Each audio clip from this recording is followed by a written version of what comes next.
Hey everybody, Shane Presley here, Rock Paper Podcast. Let me tell you about my friends over at Naked Vine, located in Chesterfield, Missouri, serving up all your favorite wine, whiskey, tequila, and local craft beers. Swing by and visit them this week for some great live music. On Thursday, July 18th, Phil and Carson of the Scandaleros will be out there. Friday, July 19th, John Bonham and Friends. And on Saturday, July 20th, the Scandaleros. So come on out and see those shows. I will be back at Naked Vine on August 13th with my friends, the Brothers Reed from Portland, Oregon area, and Tim Lloyd from my singer-songwriter storytelling showcase. This happens every second Tuesday of the month. It's a $10 show. This is a special 8 o'clock start for the show, so come on out and check that out. Again, that's an intimate singer-songwriter storytelling showcase. Full listing of details at nakedvine.net. Be sure to follow along with them on Facebook, Twitter, and Instagram, and get out and support some live local music. Hey, I also want to tell you about my friends at Joseph Meyer Club. They've been helping me out with this show for a while now, and they've got this great product. It's a foaming aftershave that I want you to try out. And if you go over there during checkout and enter RPPJMC20, you can receive an exclusive 20% off your purchase, just like that. So RPPJMC20 at checkout at josephmeyerclub.com. Like I said, I've been using it myself. I love it. It's a great product. Smells awesome. So go check it out. Thanks, everybody. Hope you enjoy the show today. Be sure to tell some friends. Follow along on Facebook, Twitter, and Instagram, Rock Paper Podcast, wherever you get your podcast. Thanks, everybody. Have a good one. Podcast is kind of like it's like a radio show that's not on the radio. It's on the internet. Does that make sense? Uh-huh. Yeah. That's also like my mom. It makes it sound more confusing, doesn't it? It sounds like this. This is Dave Grelly, and you're listening to Rock Paper Podcast. Rock Paper Podcast. Rock Paper Podcast. Rock Paper Podcast, y'all. Well, we've been getting a lot of cards and letters about Alley Ghost, most of them saying they didn't believe how so much racket could come out of one guitar with no overdubs. So we're going to do this live just to prove it to you.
Tomcat moaning in the alley all alone. Old stray dog is looking for a bone.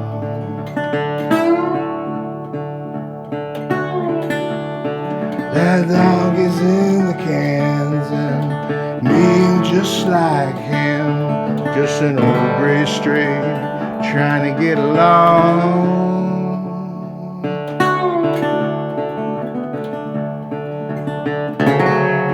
Now that alley ghost is dancing some old backstreet symphony. I know he laughing at me,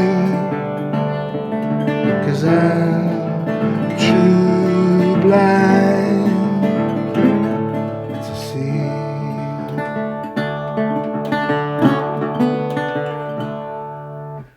The day I packed the things, I still wear a wedding ring to remind me of the best years of my life.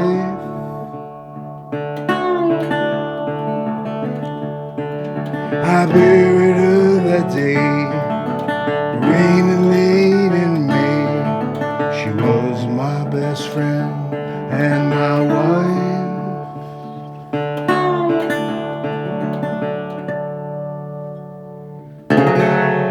Now that alley ghost is dancing, some scratchy old record only he can hear.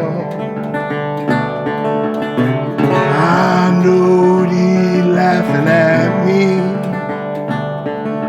'cause I don't realize that you're near.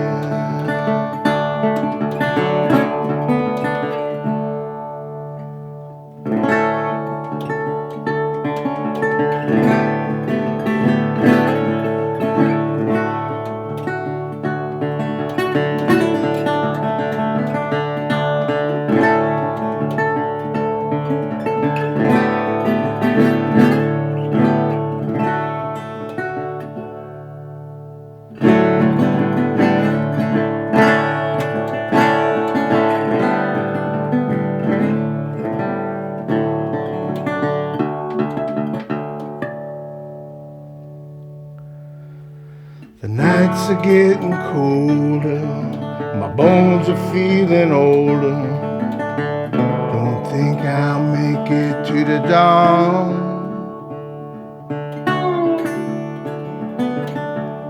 But that dog is in the cans, and me am just like him. Seems as though it's time to get on home.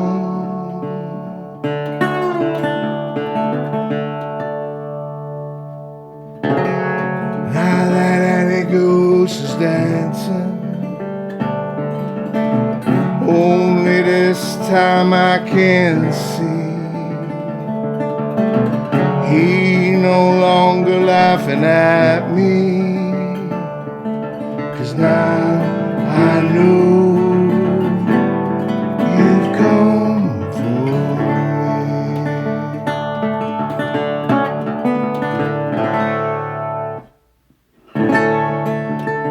Now I'm the early ghost.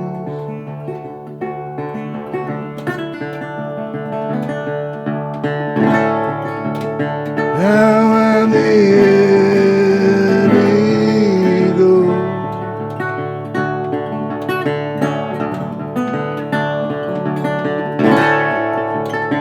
Now I'm the early ghost.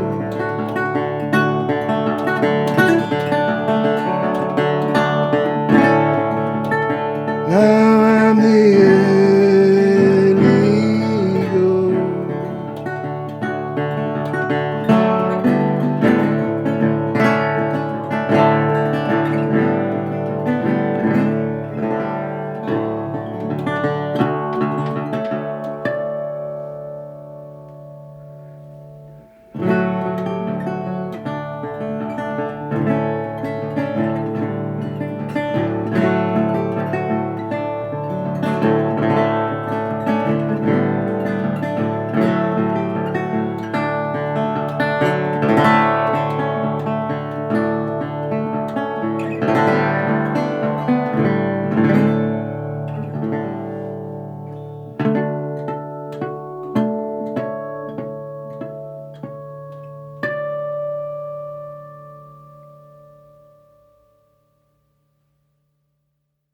Hey everybody, Shane Presley here, Rock Paper Podcast, coming to you from St. Louis, Missouri, recording today at beautiful Blue Lotus recording studio, hanging out today with Bob Kamoske and Paul Niehaus. Welcome to the show, guys. Thank you, Shane. Hello out there. Yeah, this is cool, man. This has kind of become like a second home almost, man. I've been down here so often recent. We've done several down here at Blue Lotus, and it's always fun getting to hang with you guys and getting to. So I thank you again for welcoming me over here to the studio. Thank you so much for coming. Yeah, man. We always love to have you. Yeah, this and like I mean, I don't know.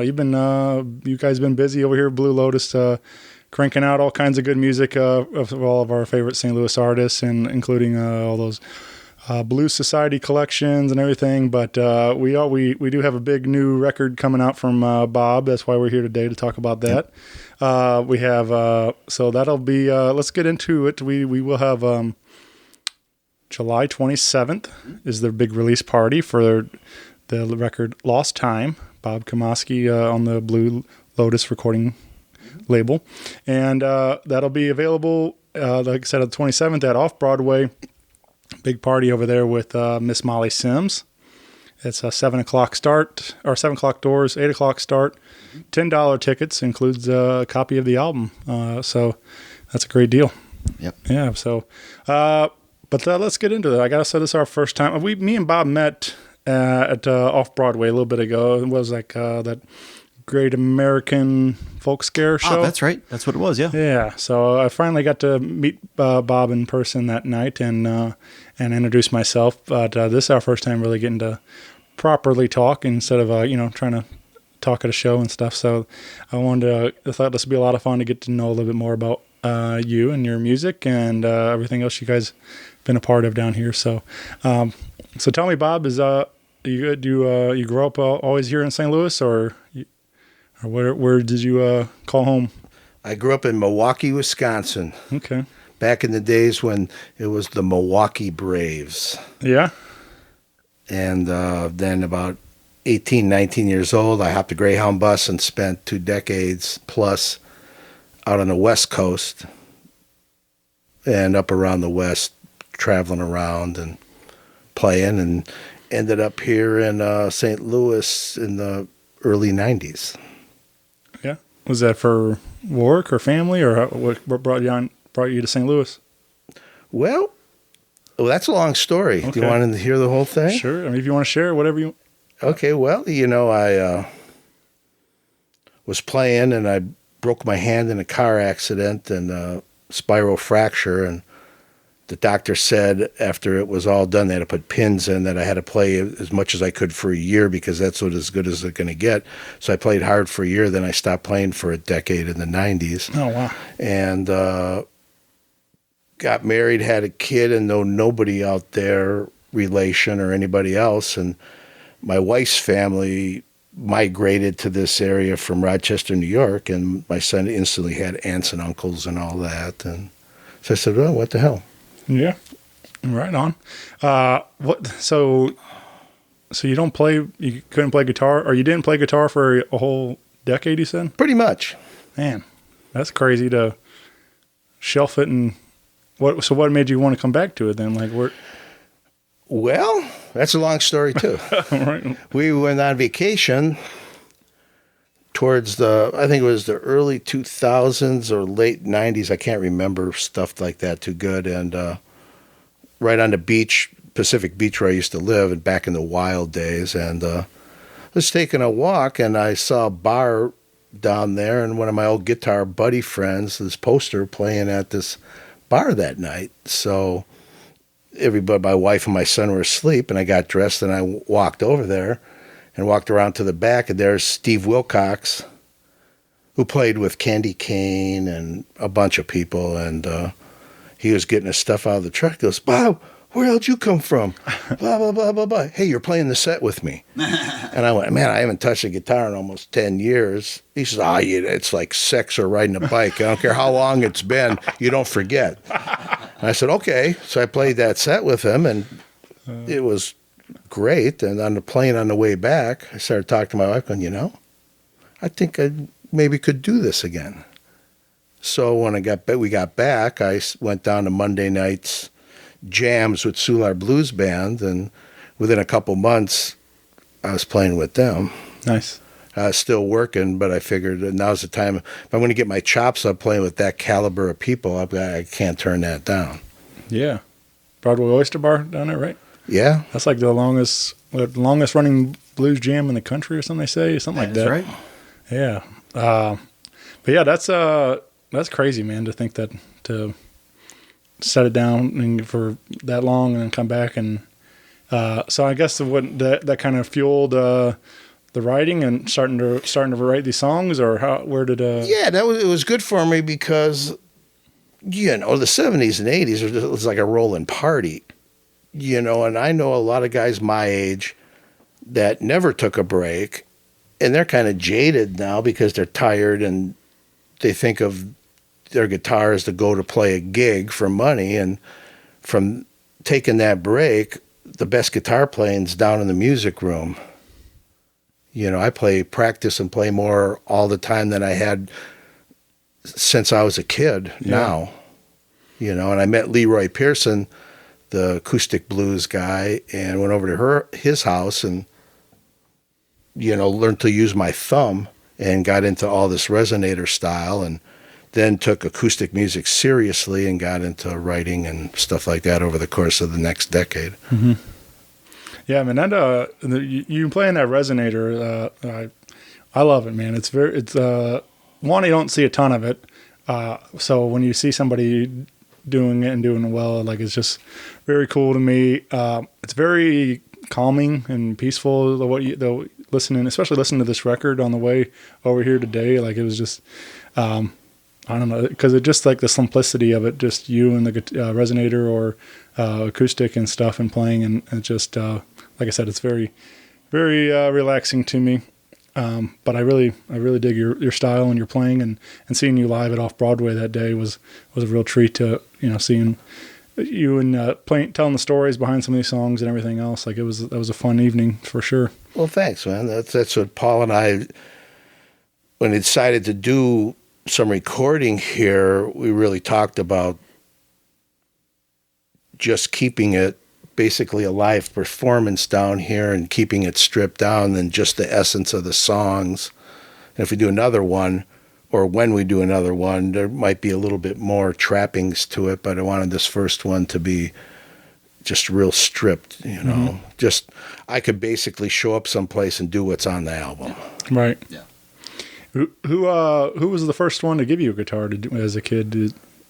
Did you come from a musical family? Or? Oh, no. You're talking, I started playing guitar in 1966. My old man was horrified. Horrified, He was a Polish Catholic cop who thought the communists were undermining the morals of our youth, for God's sake. And it isn't like it is now. It was us against them. And nowadays, a kid wants to play guitar, he's 13, and he goes to Guitar Center and gets a $2,000 Les Paul, and his dad's proud. I had to save my paper route money and got a lime green Echo that you could talk into the pickup, and made my fingers bleed. Yeah. It was mysterious. I mean, there was secret knowledge. Go to used bookstores to go through a handful of albums, see if you could find a Freddie King record. And that was like gold. Sure. Nowadays you just press a couple keys on the computer and anything you want to know about Freddie King's right there. Right. So that's how I grew up playing in that kind of sacred knowledge type of atmosphere. Was it always centered around like more blues, like Freddie King and stuff like that? Freddie King's my favorite. I listen to a lot of different music, but blues is my background of everything. I mean, I could be in a Carpenter's tribute band and it would come out bluesy. Right. But I listen a lot to Bob Dylan and stuff like that. Van Morrison. Sure. When I was a kid, young, before I started playing, James Brown, the old James Brown stuff, the old Stax and Volt. Well, you mentioned Dylan and Lost Time. Right? You say Dylan sang something? Keep on keeping on from Blood on the Tracks. There it is. But also, what I got that phrase from more was Dusty Rhodes, the professional wrestler. All right. Because he would say, as my good friend Bobby Dylan says, I just got to keep on keeping on, baby. Dusty Rhodes, the American Dream. Yeah. Yeah, I didn't. I obviously, as an adult, I've done more research since then. But when I was a kid, I used to watch a ton of wrestling also. But it was more in the, all the WWE or WWF and WCW and everything with so I grew up watching a ton of those guys too, but and Dusty's kid I think used to wrestling now too and stuff recently, and but yeah, those some of those characters, those guys are larger than life, you know. Oh, the old guys were crazy. I was big on, you know, Macho Man Randy Savage, of course. He's one of my favorites, and just some of the personas those guys played up and stuff. They were some wild characters, and those guys were a lot of fun. But anyway, yeah, shout out to so Dusty. Shout out to Dusty Rhodes, All right. former cab driver from Houston, Texas. Yeah. Wow. Yeah, we so let's mention Lost Time. Let's drop this track in here. This is the title track of the brand new record, and this is again kicks off track 1 on the record. So, anything else you need to add around? And just when the record comes out, on the inside cover is in poem form the first verse of that in my chicken scratch handwriting, which is when I first wrote that first verse. That's what that paper's from. And Wow. they had the idea of like, just, I don't know what you do. You put it in the We computer, scanned it, yeah. scan. Yeah. I know about computers that scanned it. Yeah, the idea was to try to, find a cursive font or something to approximate it and the whole flow of the indentations. It's just written as a poem. But in the end, we just scanned it and used that, and Nice. it was better. So, Yeah. Well, very cool. I mean, this one definitely caught my attention when I was listening. I think it's a message, obviously, a lot of us can relate to. Wherever you are in life, I feel like we all feel like we wish we had more time to do things that we wanted to do. And so some of the lyrics definitely, hit me when I was, I especially caught that line, mentioning Bob Dylan. Like it was cool to hear mention some of your influences in the lyrics and stuff too, like that. Like I appreciated the way that was done. There's a lot of that in this album where I'm make references and Right. things to stuff I've been influenced by.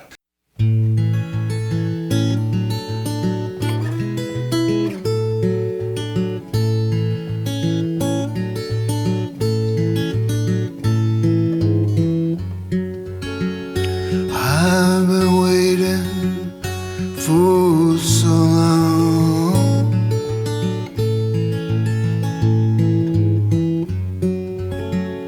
for my life turn around.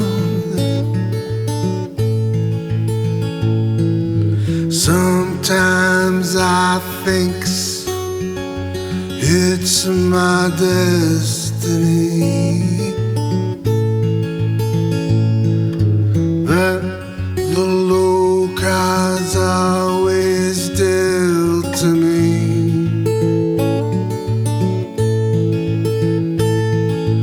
Hey, I ain't crying, I'm just trying to find my lost time. All them years fly by so damn quick. Things that broke, you can't go back and fix.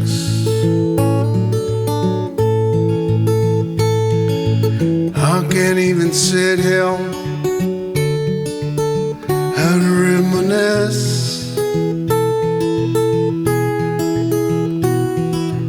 Oh, that does it make me feel like this?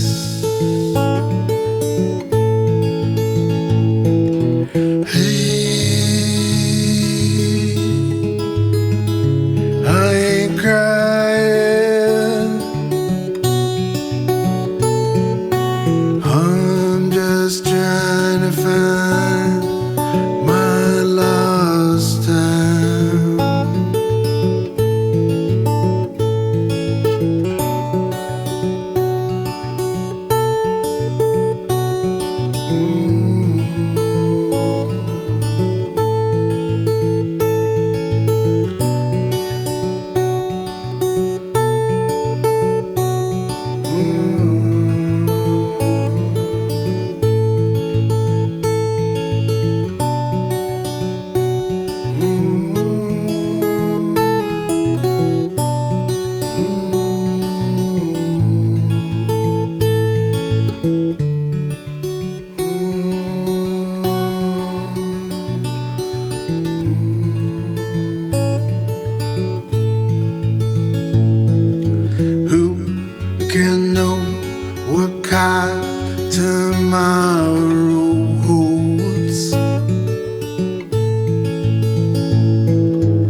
least that's what I'm told.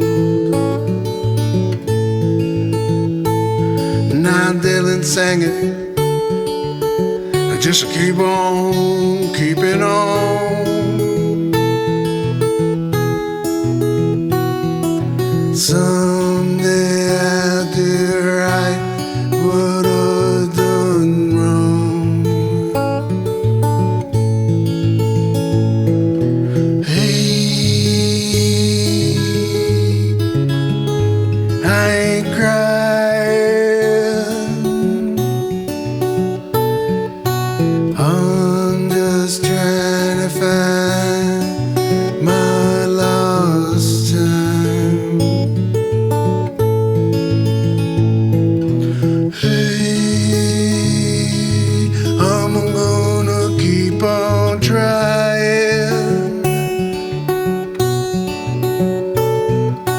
I'm just trying to find my lost time. I'm just trying to find my lost time. I'm just trying to find my lost time. Lost time.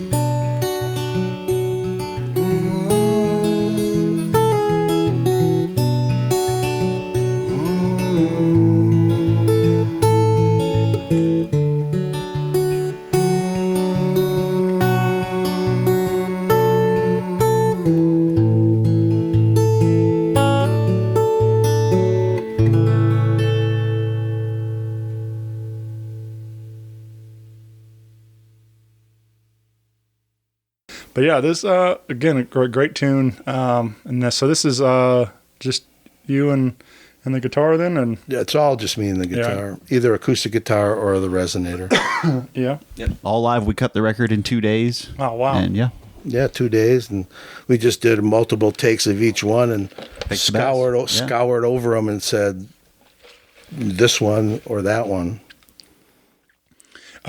Well, this again, what 12 tracks on the That's record, right. right? 12 tracks on this record. Lost Time, available July 27th at Off Broadway, and then I'm sure digitally everywhere after that.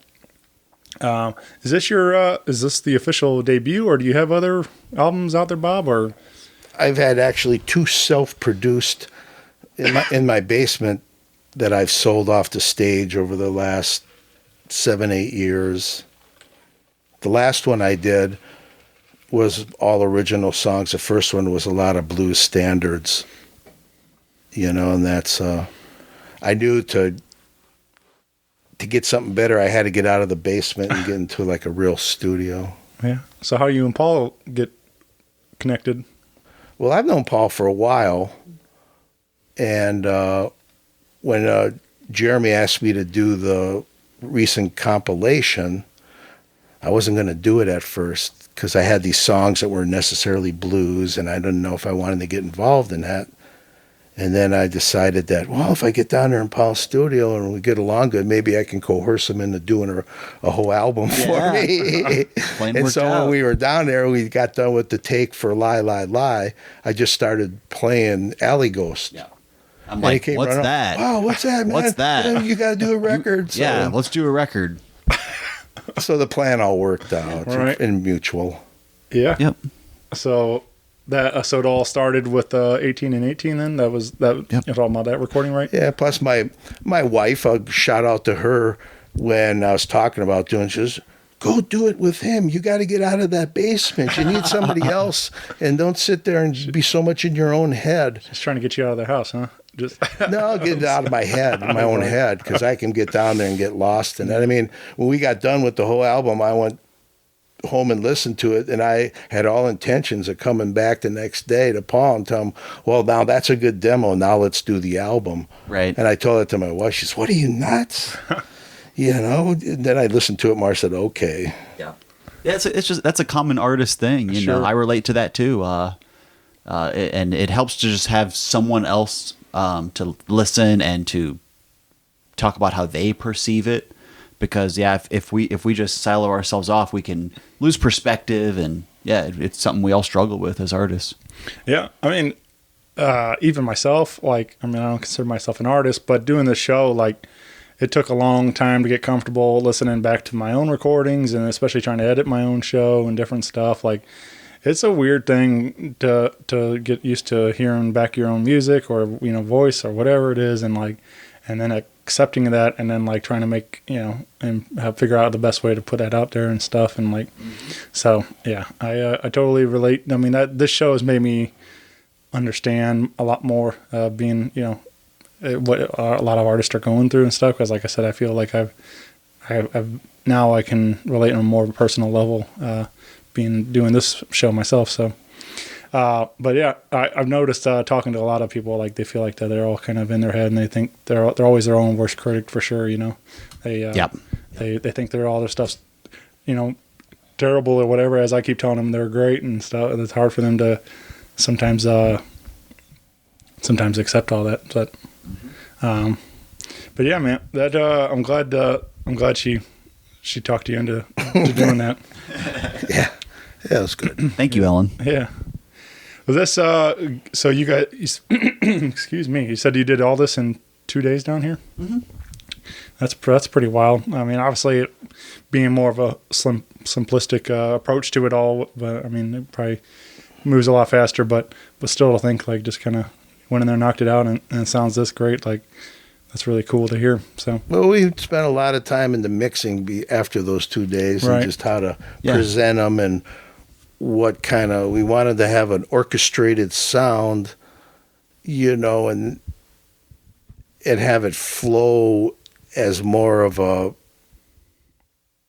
what should I say, a band kind of feel, but only with one instrument and one voice, a very arranged, you know, subtle little things going on. Mm-hmm.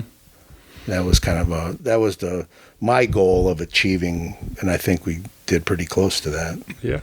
Yeah, and one thing that's different about this record, if this is the first Blue Lotus record that I had someone co-mix it with me.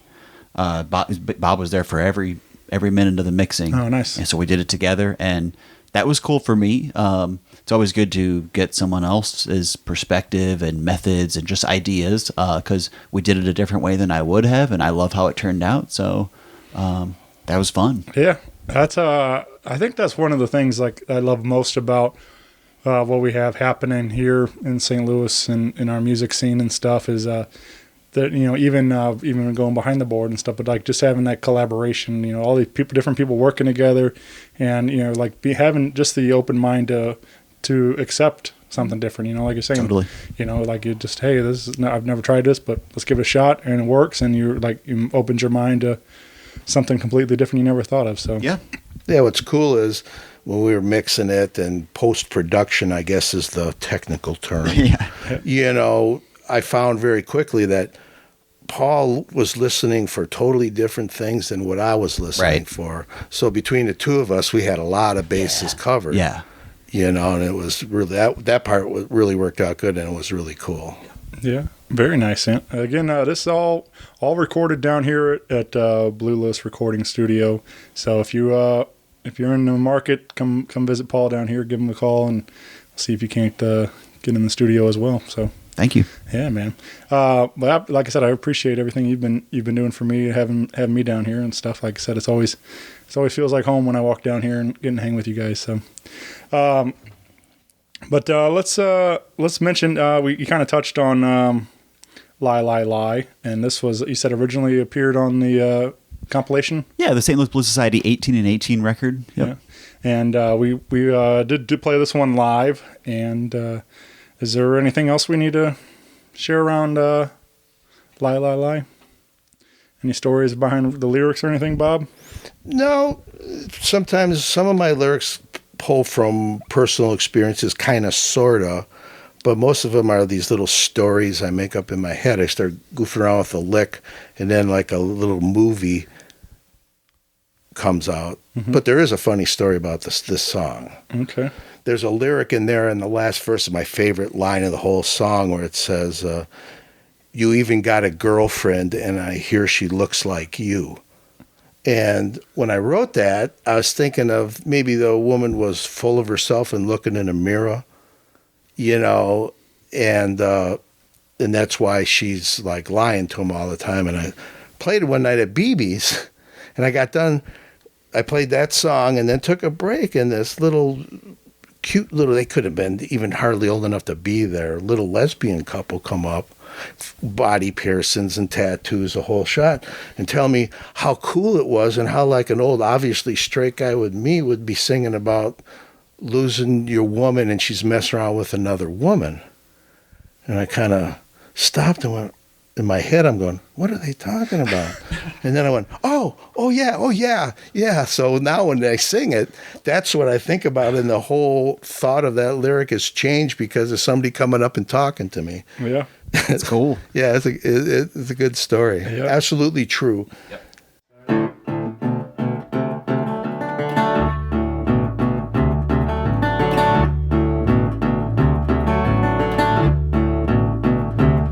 Well, I know you've been seeing the mailman, the worksman, and the cop.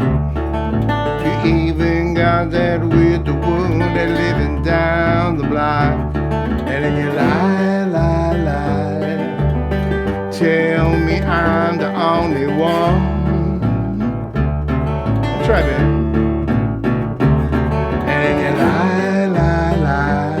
Oh, mama, ain't you never done? When I'm out breaking my back, you at home and having fun.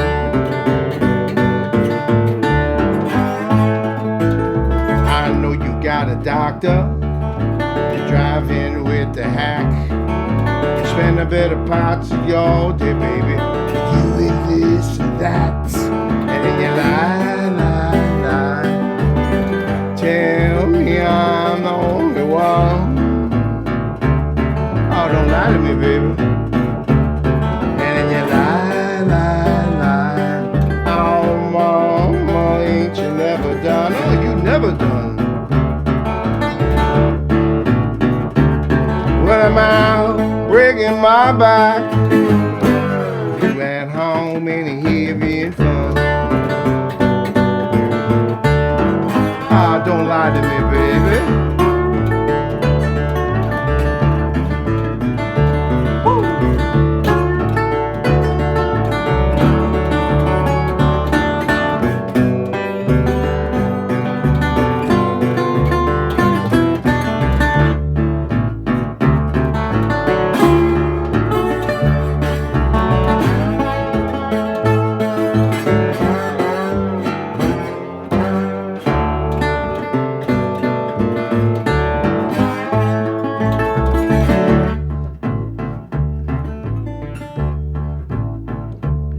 Well, I know you got a young man, a couple old ones too.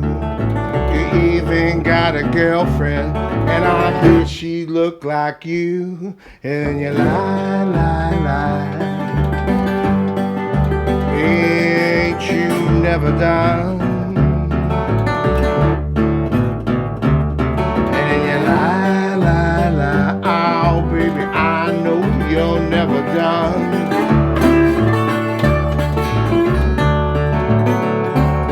When I'm out breaking my back, you at home and having fun. When I'm out breaking my back, you at home and having fun. When I'm out breaking my back, you at home and having fun.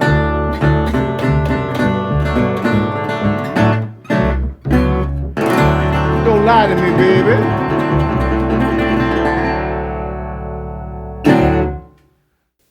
It's interesting how, like, you can have a couple lines of lyrics and people can totally perceive it in a completely different way. And you know, that's one of my favorite things about music is that sometimes I enjoy when people tell me the stories that behind the actual lyrics or whatever, but then sometimes I like hearing it and see where my mind goes with it, like, and come up with something completely different they changed my mind of Right. what the song was Sure. about totally. So that's what it is now. Right. What they came up and talked about. That's what the song is. Yeah.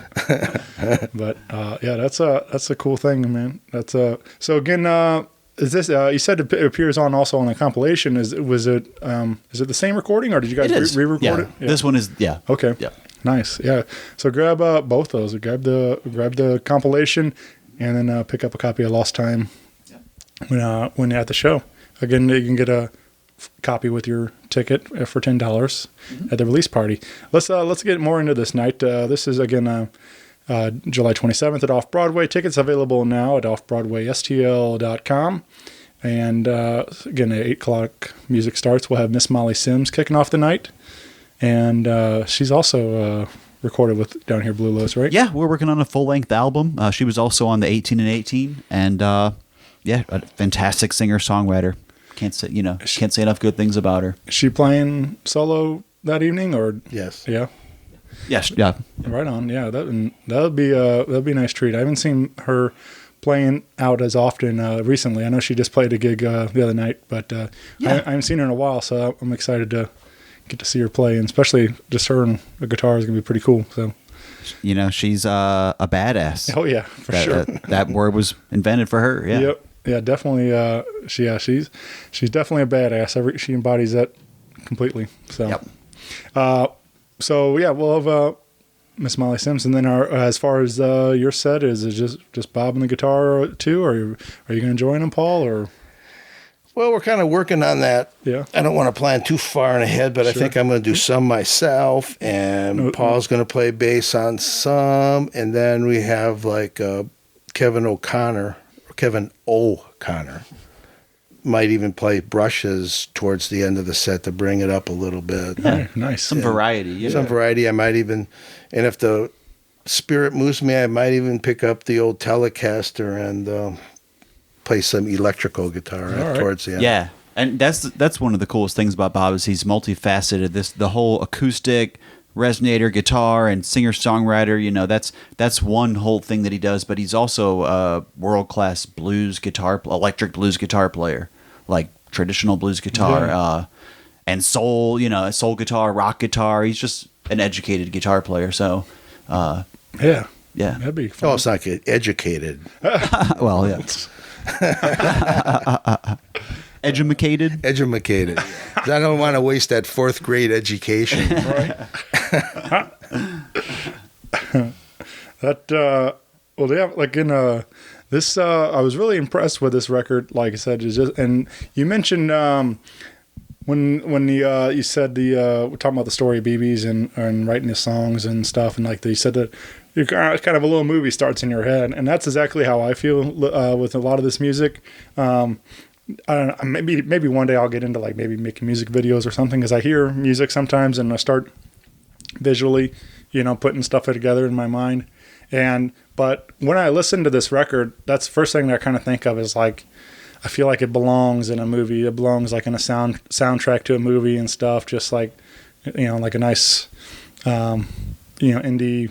independent, low budget movie. Just kind of like a nice little peaceful background music to some of the film, and as they're like going through the hiking or whatever, whatever is going on in the movie. But I just feel like this music is like a perfect bed for a nice soundtrack to a movie. So If you're listening, Hollywood, give me a call. right. Yep, please. So Make it happen. I don't know if that's something you guys ever think about, or how that goes. I mean, like pitching the music or pitching the how that works. But We haven't gotten that far. Make the thing, get it out there, yeah. and then I do much better when I handle the next thing in front of me. I think about like what was that Into the Wild? I think it was what Eddie Vedder did that whole soundtrack. That's right. And so that's a lot of that's a similar type of thing like that. Like I think of like just I don't know. I feel like it makes sense. And like the stories I think are great when the lyrics of the songs, but just like the simplicity again of just you and the guitar and stuff, like it could really work well. So hopefully we'll make that happen. Get this into the right hands and get into some movies or whatever the next move is with this record. But That'd be great. Yeah. So hopefully all my Hollywood friends were listening to this episode. Yeah, that'd be great.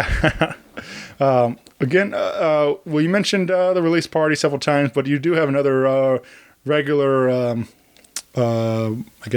residency.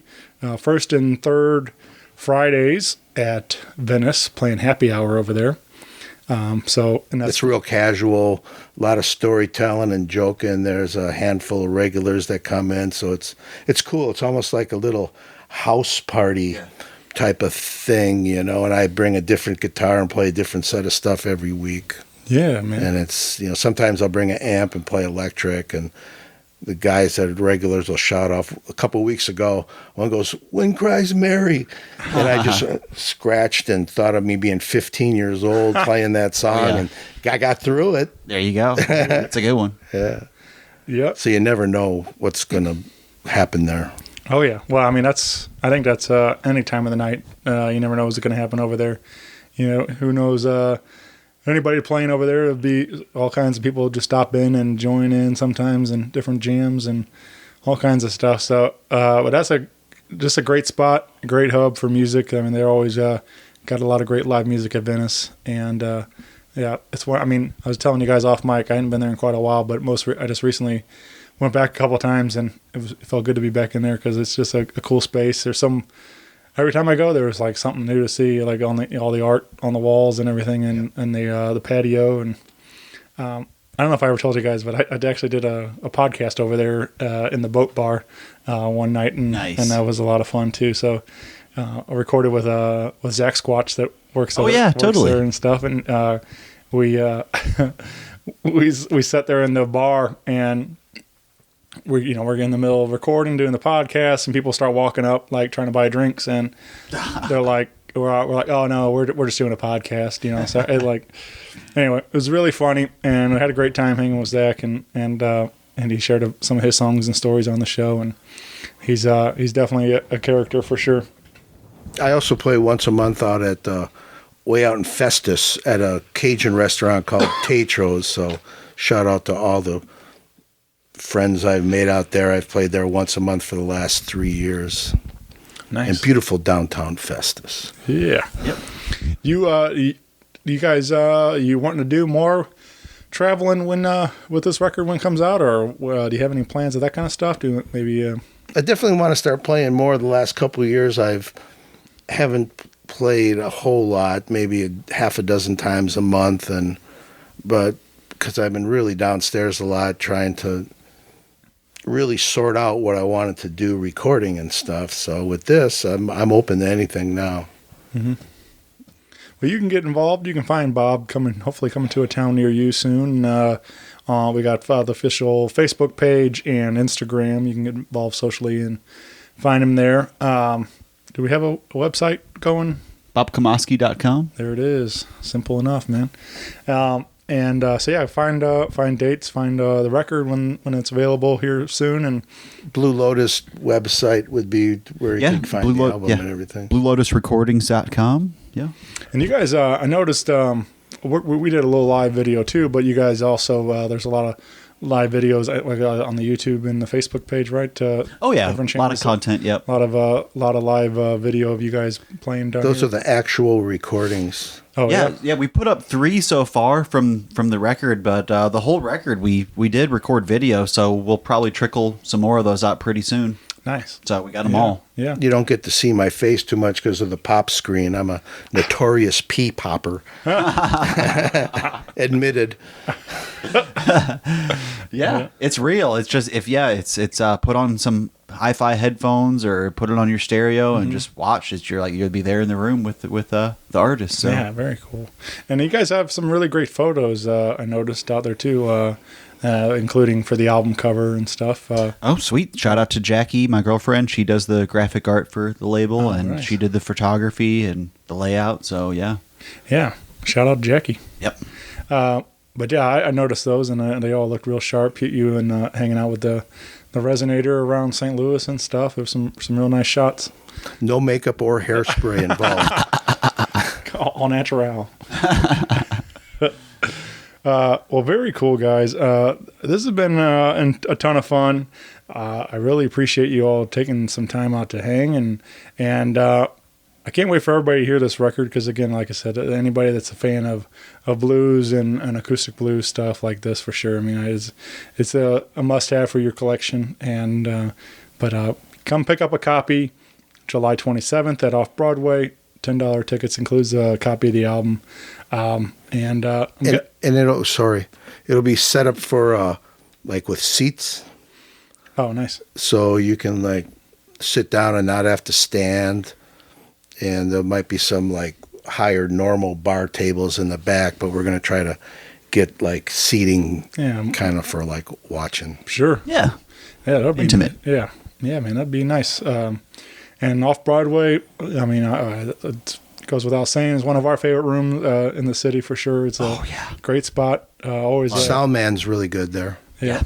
They do everything top notch over there. It's a great room for music, and especially they've definitely been doing their part to support all my friends in folk and Americana and all kinds of stuff. So great spot over there with Steve and Kit. So love it. Yep.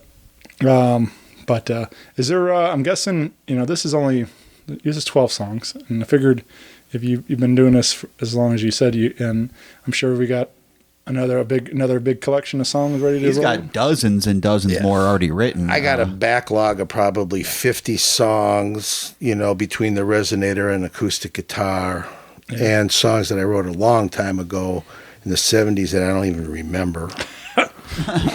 You got and are they in like notebooks or something, or do you? No, I got recordings, and I make recordings and then bunch them all up and send them off to be copyrighted, and so plus so I won't forget the words and stuff. And is that you guys?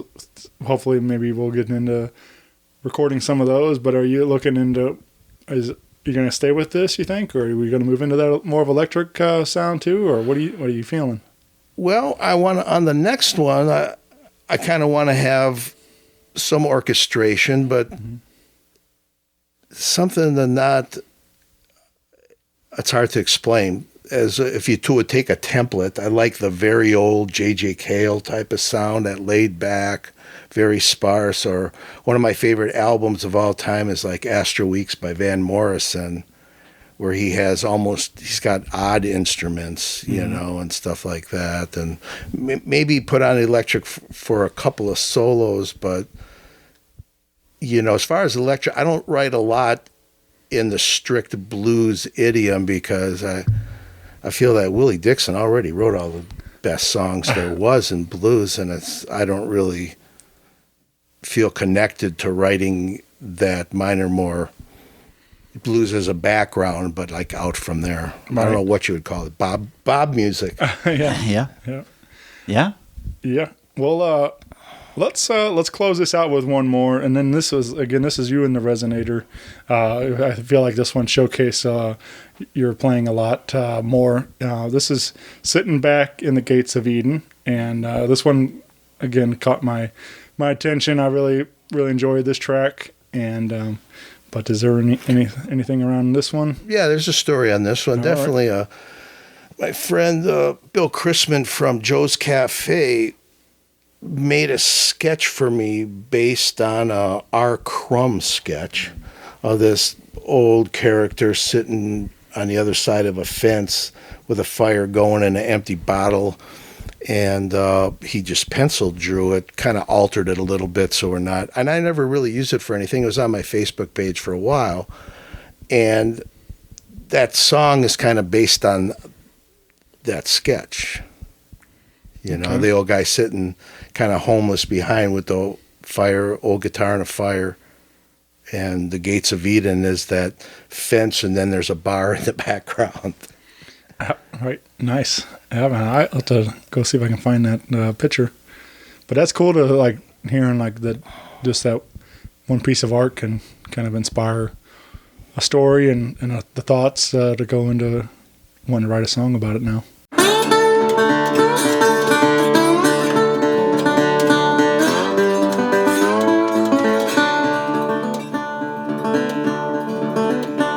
Well, I'm sitting here on the gates of Eden. Don't know what side I'm on. Just sitting back on the gates of Eden. Just an old guitar and a fire to keep me warm. I don't know how I got here. Came to one morning, here I was, sitting back on the gates of Eden. Seems as though they kicked me off the bus. Maybe I found my place in the sun. I'm gonna stay right here till it's done. And I'm sitting back on the gates of Eden. Just a old guitar and a fire to keep me warm.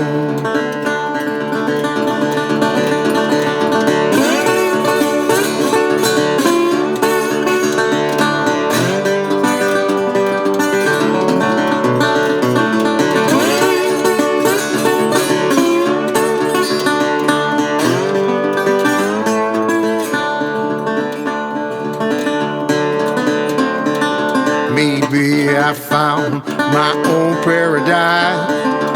I'm gonna sit right here till the day I die.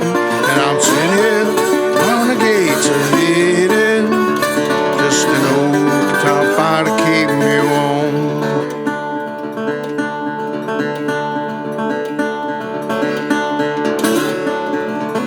Well, I'm sitting back on the gates of Eden.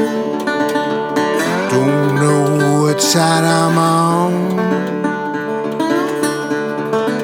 Well, I'm kicking back on the gates of Eden. Just an old guitar and a fire keep me warm.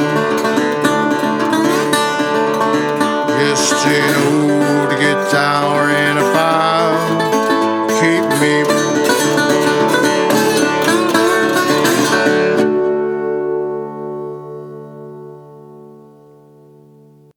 Another great tune. So pick up this album. Like I said, I'm sure everywhere digitally after the release party and everything. And but yeah, check it all out. Come on out to Off Broadway July 27th and get yourself a copy there. That's probably the easiest way for sure. Yeah. And but I thank you again, Bob and Paul, for doing this. Man, this has been a lot of fun getting to hang with you guys. And I'll see everybody at Off Broadway. Thank you so much, Thank Shane. you. I got one question for you. Yeah, okay. Yeah. What degree of separation are you related to Elvis Presley? You know, I really wish I could actually find out. Like, I always make up some dumb answer, but I wish I could actually, I think my aunt has the family tree somewhere. We are of relation, but I don't know where. Well, we have both of our families were around. I had a lot of family from Piggott, Arkansas, which I know his family is also from Arkansas area somewhere. So I don't know the degrees actually, but I always just tell people I'm not close enough to get any of that money or anything. What about the dance Colonel moves? took it all anyway. Right. But it's funny when my grandma, she used to say, I think a lot of it's the name. You know, when people hear Presley, they just immediately think that. But I'll mention my grandmother though, but she used to say I looked a lot like Elvis, and I was like, I don't know about that. But then when I tell people, they hear my name, oh yeah, I look like him, and I'm like, no, I don't think so. Whatever. I mean, I got dark hair and sideburns. That's right. But so maybe. But it would be interesting though, just to find out for sure what track the family tree back to see how far back it does go and if we are connected or not. Yep. But yeah, it's pretty. I'm sure somewhere down there, a couple, third, fourth cousins. I don't know, whatever it is. Yeah. So There you go. all right. Very Yeah. cool. Thank you, Shane. Yeah, thank you guys, and thanks for listening, everybody. Bye. Rock Paper Podcast. Rock Paper Podcast. Rock Paper Podcast. Rock Paper Podcast. Well, yeah, that was it.